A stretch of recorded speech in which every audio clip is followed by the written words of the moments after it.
All right. Hello, everyone. Welcome back to the Poet Speaks podcast, the number one spoken word podcast in the world. And today we have a very, very, very special guest. Our next guest is a self-proclaimed word nerd, poet, and creative force. He can't quit writing, even if he tries. It's a part of him that he can't turn off. Orphaned at age 12, he has always been an observer with a lot to say. He has published 13 books of poetry, is the host of the Bothering the Band podcast, serves as an active member of storytelling workshops in New York and Florida, and is a proud father of a beautiful daughter. His first novel, Eating Dirt, will be out in the world later this year. Please welcome to the podcast, Ryan Buynak. Ryan, how are you? I'm doing so well. That's such a long intro. Hey, you know what? It's what I say when you do long intros, it's like you don't have to brag on yourself. See, the host brags for you. So, a good long intro is just pat yourself on the back, as you do, right? Thank you. It's good to be here. It's so it's an honor. Absolutely. I appreciate it. So tell me, where are you currently located in the world, where your location is, and tell us, what do you do with your platform with poetry? Okay, so I'm currently in sweaty South Florida. I'm missing New York right now. I had a conversation with someone today who's in New York, and we were talking about the weather. And I'm one of those weirdos that I miss the cold. I love the cold. I hate sweating. I know. Different. I'm unique. I'm unique all the way down to the weather. Yeah. So how I use my platform. Personally, I love writing. That is the common denominator of who I am. And I try to encourage, without being too pushy, everyone on the planet to write specifically poetry, because I think it is in everyone. And I think it sometimes gets a weird reputation, like a roses are red, violets are blue type of thing for those who don't know. And the best thing I can say from the quote unquote platform is that there are no rules. And that's my whole goal, is to prove that there are no rules in this river. I like that. So there are no rules for you. So tell us, when did you jump into spoken word and poetry? For so many people, I think, as they listen, right? A lot of folks, they've been closeted poets for years. They find out later in life, not everyone has a story maybe where they were like, yo, I found out when I was 5 and I've just been going ever since. When did it click for you that poetry is something that is your life's work, your life's art? As cliche as it sounds, it chose me. I did not choose it. This is not what I set out to do. I always knew I was going to do something creative. Like that was non-negotiable. But growing up, I hated reading and writing. Like I severely disliked it. And I would attribute that to what we were given as kids. In America, we're supposed to read these these certain pillars, and a lot of it didn't speak to me. And then later in high school, early college, I started diving into stuff that spoke to me. And I was secretly writing. I didn't know what they were. I really didn't. I was just like writing these little nuggets. And I remember showing someone, a good friend of mine, and it was almost like it was a very tough situation. I was like, I was very nervous. And I was like, this is what I do, and I really enjoy it. And I had been doing it for, a chunk. And I had a friend who was very supportive. And he's like, that's poetry. And I also had a great professor in college. So I switched my major from film to English, because I wanted to write. And I had this great professor that taught us. He legit asked, who's in this class? It was a creative writing class. Who's in this class as an elective, and who's in this class because they want to be a writer? And 2 of us raised our hands because we wanted to be a writer. He's like, all right, you people come over here. I'm going to teach you how to be working writers. So a lot of factors contributed to that at I would say 18, 19, 20. 18, 19. That's when I really I started to not be able to turn it off. Yeah. Wow. Not being able to turn it off. I'm curious then, because I know, reading your bio, you said orphan at age 12. Where, for you, how do you feel like that's affected, the type of writer you are? Well, how do you feel like your kind of, your childhood story has really taken place in your writing, as a spoken word artist? Oh yeah. So I mean, growing up, I grew up very poor. It was the ghetto. There was no other word for it. The ghetto, very bad situation. My mom went to prison when I was 13. And even before that, I had, this is very introspective to say, but I had no voice externally. So I remember even before writing, I had an internal voice that was just there. And it you can only keep it in so long as like someone who's creative, whether you're a painter, a sculptor, a DJ, a musician, whatever you are, like whatever your path is in the arts, you can only keep it in so long before it's not up to you anymore. It comes out. Mm, mm, mm.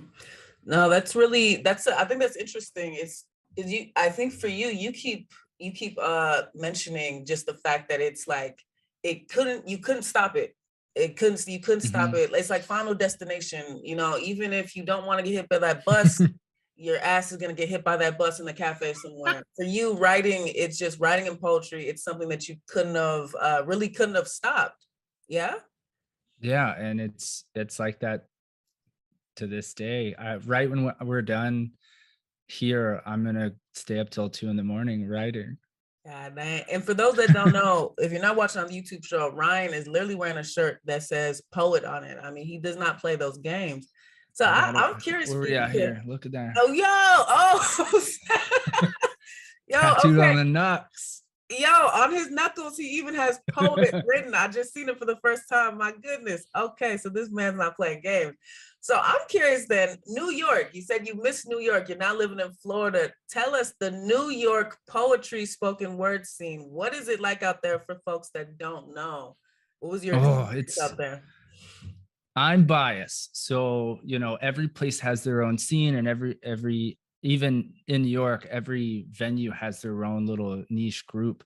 Let me first tell you by explaining how I came into that group is again, I write every day. I write voraciously. I remember one day, it was this is 2006, maybe, a long time ago. I'm old. And it was raining. I wanted to get out of the house. I went to this bar called Swig. It's not there anymore. It's on the Upper East Side. And I was writing. This is before I performed, before I ever took a stage. And I was just writing at the bar and drinking like a Guinness or something. And this man came in from the rain. He looked like the dude from the cover of Confederacy of Dunces. And he came in, he sat, like 2 stools over from me. He goes, he was like, oh, he ordered something. He goes, what are you writing? And sorry, this is a long story. He goes, what are you writing? I was like, oh, poetry. And he goes, oh, where do you read? And I was like, nowhere. And he said, you should check out Cornelia Street Cafe. I had not heard of it. He touted this place. He was like, it's great. It's a basement. So that guy left, and I made my friend Gabe go with me. It was an open mic. They did open mics every Friday. I checked it out. The next week I went and started reading, and I think I read at Cornelia Street every Friday almost for a decade. Wow. The crazy thing is I never saw that person there. Yeah. Wow. Bananas. Wow. Right?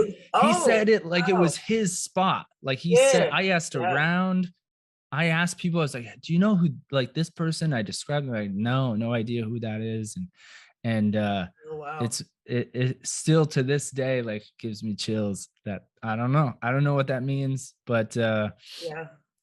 So I read there's in your podcast, a lot of the poets talk about like you have your academic, Yes. you have your more performance based like slam, and then you have like another tier or two where it's like storytelling or like punk rock gutter weirdos like me. You know, Yeah. maybe I'm just, not as talented as those people, but I tended to frequent those places in New York. And but then in New York, you have so many, you have the New Yorkers poetry, you Yeah. have there's Great Weather for Media is doing cool stuff at Parkside Lounge. And the poetry brothel people are putting on the poetry festival. New York is just it's a wild like scene, and also like everything you hear about movies in like the 60s in the Village where there's poets on every corner. What at least in my world, that's how it felt when I was young. Yeah. And even when I go back, I still find places to go up and read, and then I still bump into people I know, and it's so inviting. It gave me a world. That's what I'll say is New York, Cornelia Street, those people. My friend Thomas Fucalaro, who's a fantastic poet, that gave me this little subculture that I wouldn't ever, and that gave me memories and a voice and all that shit. So long story long. No, great story. I mean, I think that because you had mentioned, you're not one of those other poets that maybe necessarily did the academic route, did the quote unquote fellowship route, whatever that may look like. And I think that's really important though for people to hear, because like I said before, so many people are closeted poets for years. So now to hear someone like you come out, and now you have 13 books of poetry out, self-published, all that stuff. I mean, that's a pretty inspiring. It is. That academic and that performance, like that is the best. And, I can't even top that stuff. Yeah. But like you were saying about, some people, poetry is not even on their radar. I remember the first time I published a poem in like a big national magazine, some of my family called me, and I won't shout them out because they know who they are, called me and was like, "Hey, this is great. Congratulations. It doesn't rhyme." And I was like, "Yeah, it doesn't always have to." Yeah. Oh, they told you it doesn't rhyme. God, shot to the heart. Hey, free verse, man. Free verse. Indeed. So tell me, so you have your own podcast. It's called Bothering the Band. Now you go under the moniker Coyote Blood. Where now, obviously, Bothering the Band, it's just like it sounds, right? It's you guys interview musicians, all that good stuff, poets, whatever may have you. I'm curious then, well, first off, tell us, where does the name Coyote Blood come from? And then tell me about connections you feel like music and poetry have. Okay, perfect. This is another long, now please winding tale. Your questions are so deep, so it's like it just invites these crazy diatribes. Yes, sir. So Coyote Blood started as something very stupid and has evolved into like a moniker, a brand, something to distinguish myself as Ryan the person, the nerdy like dad who watches basketball, from the poet persona, the artist. It kind of came naturally just to separate that. Back to what I was saying about family being like, it doesn't rhyme. There are other moments in my poetry career where I've had to remind like friends and family that not all the poems are verbatim true. You know what I mean? Like this actually happened. I wrote a poem about, it's my stuff is all sex, drugs, and rock and roll, especially when I was younger. And then like, my stepmom called and was like, "Do I have to worry about you?" And I was like, "No, like what? Like, I've never been shot before, but I've written poems about getting shot, So that's an example of like just separating yourself from the art. The name Coyote Blood is very stupid because it comes from an inside joke with me and my buddy Ruben, who worked together at a place in New York. called Alice's Teacup. And every day I would write flavor, like we had these scones and I would write the flavors, but I would write fake ones to make my friend Ruben laugh. And I never tell this story, and I'll tell you why after. And one day I wrote coyote blood and like pork fried rice, and we both agreed that was very cool. And then I started playing in the house band at a comedy show, and the comics were like, you need a name. With me, it was me and a friend, and I was like, and that was like the same day I was like, coyote blood. And so it kind of just stuck. And that is the true story. That's how Coyote Blood started. And then as I was performing all over New York, I started writing it in like the subway and on street lamps and like posting poems. I had a habit of like all the poems I printed to read or perform that night, I would give to people on the subway, like strangers. I would like give it to it and then walk off. And so I would write Coyote Blood or draw or something like that. And it kind of took on a life of its own where other poets and other, people would, kind of gravitate toward it. So what I normally tell people, but you're a friend and a fellow poet who I deeply respect, I usually lie. When people ask what Coyote Blood is, I try to keep the mystery. Okay. I do. I try to keep like when people, what's Coyote Blood? I usually say like one of a couple of things, but I've said, oh, my parents were eaten by coyotes. I've said that before. I've said I had to like I've had to physically wrestle a coyote and like for my own life. So I keep that myth, but the truth is it just started as a joke.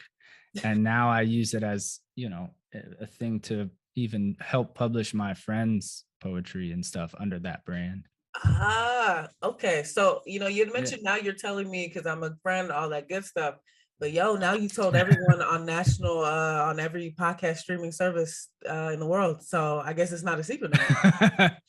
No, it's all good. It's all good. I'm trying to be New Year's resolution, be more vulnerable, be more open, Yes. Vulnerable. So, good. So okay. So please tell us about Bothering the Band, the podcast. Y'all are doing something great over there. And everyone check out, I will be on Bothering the Band pretty soon. Check out for that collaboration. So tell us about Bothering the Band, what you and your wonderful producer, what do y'all do over there? And tell us a little bit about the platform.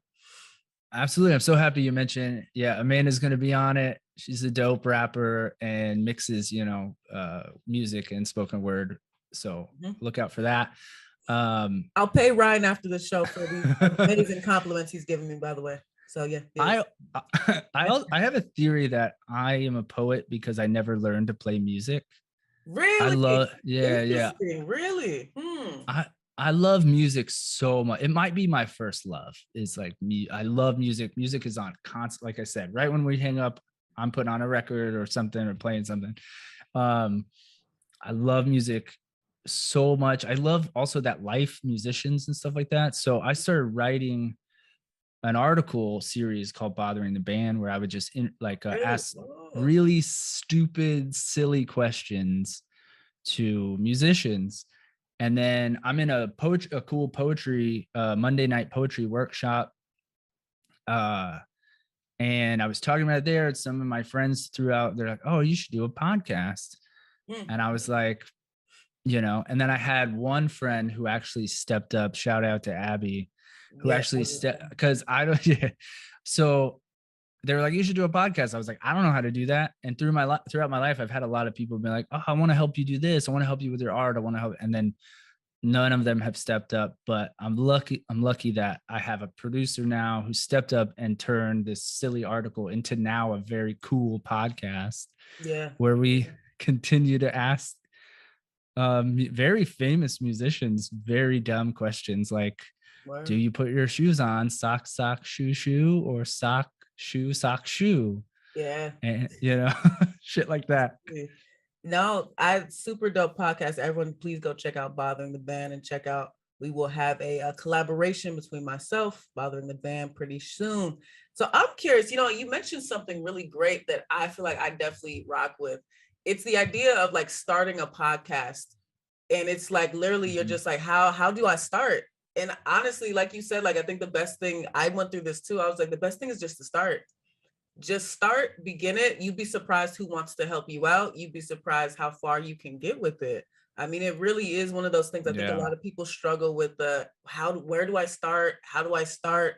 For y'all with starting your podcast, what was it similar to that? Like you said, like you kind of just got that ball rolling. You found Abby and y'all just said, we can make a great team and let's just go. Yeah, and we also, I mean, shout out to our friend Enid who does all the graphics, and she does a lot of heavy lifting as well. I just write the dumb questions and bother, the musicians. But I think if you have a good idea and you have good people around you, even let's say you don't have at first, that support. I think if you push yourself and just try new things, make mistakes, and I think the same goes for poetics. I think. Absolutely, yeah. Or writing, or let's fuck it. You could say anything. If you want to do anything, just go do it. Yeah. Absolutely. Yeah. And that's how I view writing. That's how I view like creating is just do it every day. And that shout out to real estate agents. If you want to be a real estate agent, I don't know what it means, but do real estate agent shit every day. I feel you on that. Definitely. If you want to go be a surgeon, do surgeon things every day. You want to go you can do anything. Go make toasters every day. I totally get where you're coming from, not for real. So let's jump off that. That's a perfect jumping off point. So you wrote 13 books of poetry, the perfect example of just getting it done, doing it every single day. 13 books of poetry. Now you have a new novel coming out, Eating Dirt. Tell us, 13 books. 13 books later, how did you get into 13 books of poetry since you started? Tell us, self-published, all that good stuff. Well, how did it start for you? 13 books later, it's a lot of books of poetry. Well, first of all, like I said, this is not an ego thing because I don't know if it's any good. I just can't stop. Like it's just constantly in there. Like I'm driving and I'll at a light, I'm writing poems in my notes of my phone. I'm working, I write for a living, like writing copy and stuff like that. And I have windows open where I'm just constantly, it's just coming. And I don't fight it either. I kind of let it happen and I figure it out later.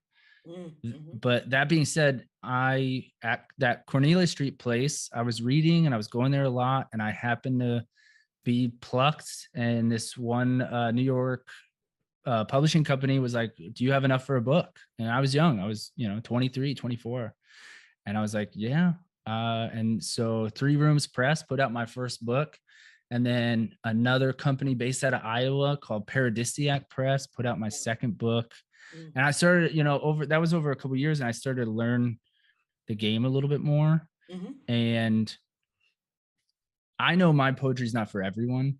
And I also know poetry is not the big mass market. It's not like video games, or movies, I just want to get it out there, So I learned the game and I just kept writing. And whether someone wanted to publish me or not, I just kept putting out books and learned how to do it myself. Hence Coyote Blood became that avenue. And yeah, I got the next couple, novel aside, I got the next 4 books of poetry. Like I would say first draft done. Wow. Oh man. You definitely, you love the writing process. Okay, so tell us about Eating Dirt. That's your new novel coming out later this year. That's quite an interesting name, Eating Dirt. You know what I mean? It doesn't necessarily conjure up the best, right? It's not like eating a healthy meal of a bowl of oatmeal. It's Eating Dirt. Tell us, that's an interesting title. Eating quinoa. So I started writing Eating Dirt 10 years ago. Wow, and in a flash of inspiration, I was in a Montreal hotel room and it just started coming, and then it came in spurts. And it's about a writer who had a little bit of success and then disappeared, kind of dropped off. And this is his redemption story, but it is funny, it is cinematic, and it is a definite deep dive into this underground publishing world that like you and I and people you've interviewed kind of live in. It's Yeah. uh it's for those people who are like successful but not mainstream, Mhm. and it's very gritty, like eating dirt. It stays with you. If you've ever, been at the beach and you somehow get sand in your mouth, and you feel every grain. Yeah. Yeah. And that's how life is, in my opinion, and Absolutely. success, ups and downs, you know. That's a good one. No, I like that analogy. It's like eating dirt. When you fall on a beach, you know what I mean, you're running in the sand, you literally, it gets in your mouth, you feel every grain, it gets in your pants, you feel it in every crack and crevice of you. So no, I get that. No, I think that's such a good analogy. Yeah, it's like eating dirt. Someone may be falling from grace from their career, whatever may have you, you feel every bit of it now. So when do you have a date? What is the thoughts on that 2022 later this year? Later this year, you'll have to just, people listening, follow Coyote Blood, because it was supposed to come out in May. It still might come out in May, Gotcha, but we're gotcha. perfecting a few things. I want to do a big, like book release party. The whole book is based in LA, so I'm trying to, do a release party there. Yeah. It has a lot of bookstores mentioned in the Oh, book that cool, are in cool. LA, so I want to do it at one of those bookstores. Okay. And so tentatively May. Yeah. It might be pushed back a little bit, but anyone who knows this process is like a baby, It's like Yeah. Yeah. you want it to just be as close to, it's never going to be perfect, but you want it to be as close as you can, because once it's out, it's been sitting in my heart for 10 years. Once it's out, it doesn't belong to me anymore. It belongs to the world. Yeah, absolutely. I like that analogy. I use that sometimes too. Like it's like whatever your piece of art is, as we sound like art snobs as we're talking right now. I know. Whatever, but you know what, whatever your kind of hard work is, whatever your piece is, it's like giving birth. I mean, it's like you give birth and you got to go raise the child, and it's like you're literally nurturing something that's so near and dear to you. You're letting it out in the world and you're like, don't hurt it. Come on, bro. Yeah. You know what I mean? I definitely understand what you mean. Yeah, that process of publishing, releasing, I mean, it's so tedious, but it's so necessary. You got to really be very like on the ball with it. So everyone do look out for Eating Dirt by Ryan. That will be out later this year. So Yeah. Ryan, this has been just so great. You dropped so many gems. I mean, we've learned so much about you, your upbringing, career so far, your thoughts around poetry. I'm curious now for you. What do you think truly people can take away from spoken word? Again, from out of the gate, there are no rules in poetry. Yes, you have like you have forms and haikus, iambic pentameter, you have all those things, but in its true essence, Mhm. there are no rules in poetry. That's what it's for. It's to look at the world in the most unique way possible. So with a screenplay, with music, with a novel, there are rules, and I think that don't apply to poetry. You've had a couple great guests on that are just making up their own new forms. Absolutely. Mutual friend of friend, kind of Anne Marie Wells, like Yeah. made up her own Great. shit. I have a friend of a friend in LA named Chelsea Bayouth, who writes these great poems that are just lists, like Yeah. Yeah. outstanding, but to me they speak so much to the human spirit. Mm. Like like sometimes they're grocery lists, sometimes they're things she likes or dislikes, and I think that's so cool. um I always include in my some of my books like playlists. And Interesting. Wow. this is how old I am. They started as quote unquote mix CDs, and now they're like Spotify playlists, Yeah. but they're just lists of songs. And I hope that that song hits. Maybe someone knows it. Maybe someone, Word. hears it for the first time and it affects them. Mm. So no rules. That's what Amazing. poetry is. No rules. So if you find yourself wanting to write poetry but not know how to do it, Yeah. A lot of people. don't there is no how to do it. You just do it. Yeah. I like that. That's kind of been the theme of this. Kind of just go for it. Absolutely, just go for it. I've kept saying, so many people, even the folks listening to this podcast, so many people think poetry maybe is this, like I said, art snob. You know what I mean? William Shakespeare. You must be as profound as Maya Angelou. Great poet, but you know what I mean? It's all these things. You know, we put ourselves kind of in these niches as poets, as writers, and it's like, no, you know, this is an art form that is free. You know, this is, why do you need to get, you know, your voice heard? What are you trying to say? You know, that's all that matters, as you're making, you know, your spoken word poetry. I think that's fantastic. That's great. That's great. So before we wrap up, we have one final question for you. Ryan Buynak, please tell me, why do you need to get your words out? Oh, it's a visceral compulsion. Mm-hmm. It's an addiction. It is. To me, it's almost like eating. It just comes, like I have to get it out there. I chose a long time ago to make writing, especially poetry, which is a hard thing to do, make it my life and my work. And I'm very lucky that I get to do it. And sometimes I make money off of it, which is insane. Yeah.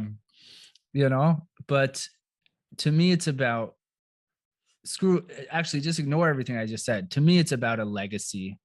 I'm compelled to leave a legacy for my daughter now. Before it was for me, you know, and now it's one day I'm going to be long gone, and I hope she's in a bookstore somewhere with like her friend. She's like 30, and she just casually goes, "Hey, that's my dad's book," and like moves on and doesn't even buy it. Like, that's it, you know. She just has that recognition. So legacy, that's why I write. Absolutely. All right. Beautiful answer as to why you need to get your words out. Beautiful, beautiful answer. So please tell us, what is 2022 and beyond looking like for Ryan? What and also, where can we find all your great work, buying your books and all that good stuff for your podcast? Please tell us. Absolutely. So 2022 is all about just continue the momentum and get the novel out. The Bothering the Band is doing a couple live shows. The first one secured LA in May 21st, LA at Hotel Cafe. We got a great lineup of comedians and musicians, and we're hoping to do that more often and like tour. Word. And then, you know, big push on the novel, which I want to hopefully one day turn into a screenplay and make $1 million and have Ryan Gosling star in it. I don't know, but that may be like 2024. But yeah, just keep the momentum and stay sane in this crazy world, and help other people write too, like you're doing with this outstanding podcast. Just help other people find their voice. Absolutely. Where can we find you? All the all your good stuff, Coyote Blood. So if you want to find Coyote Blood, you just Google Coyote Blood. Everything you'll find, unless it's an actual coyote bleeding, is me. I've blanketed the internet with Coyote Blood over the last 15 years, and Instagram, all that jazz. Bothering the Band is on Apple Podcasts, Spotify, Google Podcasts. Everything is Bothering the Band, and we've had some great artists from G Love to Tom Arnold. Yes, that Tom Arnold. And yeah, if you're listening to this, go hug a poet. Absolutely. Yes, please go hug a poet. Absolutely. That is a great way to end. Everybody, go out, go hug a poet, and go check out all of Ryan Bynak's stuff, Bothering the Band, Coyote Blood. Go check out all of his stuff. All of his info will be in the YouTube section of this video. Everyone, well, first and foremost, Ryan, thank you so much for being on the podcast today. We had such a great conversation. Thank you so much, everyone. Support the Poet Speaks podcast. This is great. The world needs more shit like this. Appreciate it. Yeah. All right. Everybody, please, like he said, go support this podcast. Like, subscribe, comment, leave a review. Tell your friends, tell your sister's friends, tell your mom's friends, tell your dad's friends, tell everyone you know. All right. And as Ryan said, please go out and hug a poet today. Ryan, again, thank you so much. Everybody, thank you so much for the listen. Everyone, this is the Poet Speaks podcast, and we will talk to you soon. Bye-bye, everyone.